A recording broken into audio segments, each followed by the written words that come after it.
Hi there, this is Marissa from DigitalScrapbook.com, and today I'm going to show you how to use a quick page in Photoshop. I'm going to show you how to use both the PNG version as well as the PSD version. And if you like tutorials like this, please go ahead and subscribe to my channel so that I know that you enjoy this kind of content and I can make some more in the future. So here I have my web browser open here. I'm just going to show you the quick page I'm using is this one. And you can see over here that it's available both as a PNG as well as a PSD. And I'm going to show you how to use both of those today. So first I have Photoshop open here. I don't have anything open, but I do have my quick pages downloaded already. And I'm going to start here with the PNG. I'm just going to drag it and open it up. And you will see here, we don't need quite this many panels open. All right, so over here I have my layers panel. So this is what you're going to need to work with your quick page here. So I have currently one layer, and then I'm going to go ahead and I have a couple photos here. Let's see here. So I need 3 photos for this quick page. So I'm just going to select these and I'm going to go ahead and drag these in and just hit enter. And so you'll see currently they are on top of my quick page. And so I have my move tool over here, and I'm just going to go ahead and select these and bring them under the quick page. All right, and while I have all 3 of them selected, I am going to go ahead and Control-T will let me transform them. And then currently in Photoshop, it will maintain the aspect ratio here when I'm doing this. So it will keep the picture in the correct size here while I'm doing this. And so I've got that one set there ready to go. And now I just need to move the ones that are behind. So right now you can only see one of the photos, which is this one here. So I'm going to go ahead and select the bottom one and move it over here. And then Control-T will let me rotate it a little bit. And let's see here. If you want to, I'm going to go ahead and move this 3rd one over here. And if you want to rotate it here, let's see, here we go, image rotation.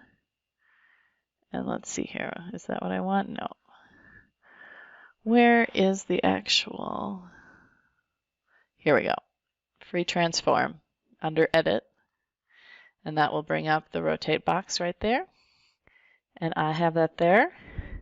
And now everything is set in place. And I can just go ahead and I can say File, Save As, and I'm going to save it just as a JPEG so that I can share it. And I can rename it here, Marissa's quick page. And so now I can share that or upload that as I need to.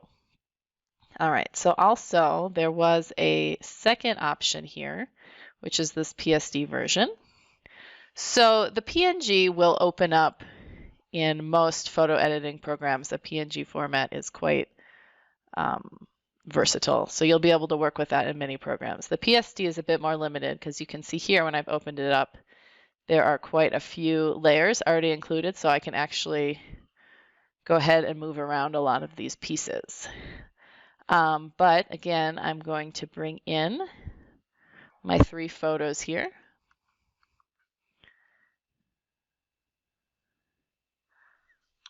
Oh, it's being a little slow. Okay. All right, and then I'm going to select all of them again, and then Control-T will let me shrink them down. And again, I'm just going to kind of check them over here. Okay, so because this is a PSD, the photo is already included here, so there's not a blank space. So what I'm going to do instead is I'm going to right-click and say Create Clipping Mask. You can't see what I did because these are in the way. So let's move these out of the way. Oh, and you know what? I clipped that to the wrong one. What I want to clip it to, I think, oh, there it is.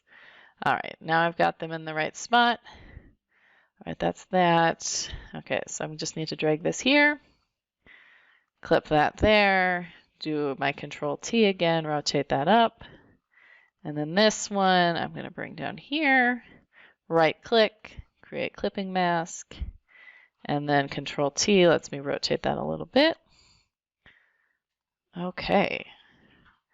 And then let's see here. So this one does come with more versatility because you can see I can kind of drag these elements around. Maybe I don't like this flower, I can delete it, or I can bring in my own elements to use.